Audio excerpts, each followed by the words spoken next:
Now a KGW investigation into a fatal crash that left us with a lot of unanswered questions. It was nearly 1 year ago when a car barreled down Northeast Martin Luther King Jr. Boulevard, hitting pedestrians and other cars as it swerved over sidewalks and through traffic. So what really happened? Investigative reporter Kyle Aboshi pieced this all together, joins us from the newsroom with new information. Kyle. Well, at the time of the crash, there were real questions. Was this intentional? Were the victims targeted?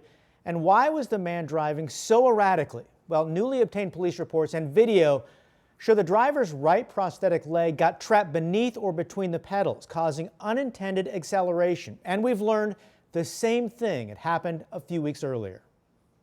911, what's the address of the emergency? Thursday, August 7th, 2025. Hi, there's a car that just ran down two people off the sidewalk. It was the ambulance. Okay. Just before noon, a car tore down Martin Luther King Jr. Boulevard in Northeast Portland, swerving over sidewalks and through traffic. We've had two people that have just been hit by a car. They were both standing on the sidewalk. The driver of the silver Ford Escape hit two pedestrians before continuing down MLK, smashing into oncoming traffic. There's been multiple car crashes, and it looks like multiple pedestrians run over. At the time, investigators released limited details.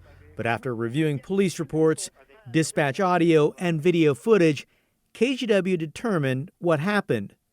The driver of the Ford Escape, 60-year-old Curtis Leroy Palmer, was a double amputee who drove using prosthetic legs. As he approached slowing traffic on MLK, Palmer said his right prosthetic had become lodged beneath or between the pedals. He couldn't get it free, and the vehicle kept speeding up. According to police reports, Palmer did not attempt to apply braking with his left prosthetic. As his vehicle raced down MLK, reports say he tried to steer around stopped cars and toward what he believed was an open sidewalk area. Unaware, there were pedestrians. One of the pedestrians Palmer hit died at the scene. Duron Craig was a devoted father who loved his children more than anything.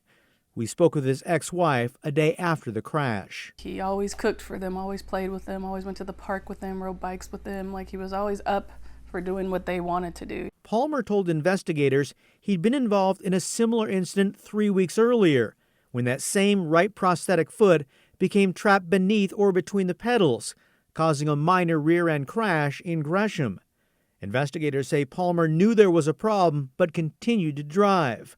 Investigators were prepared to seek charges of criminally negligent homicide and assault, but Palmer died at the hospital 5 days later from injuries suffered in the crash.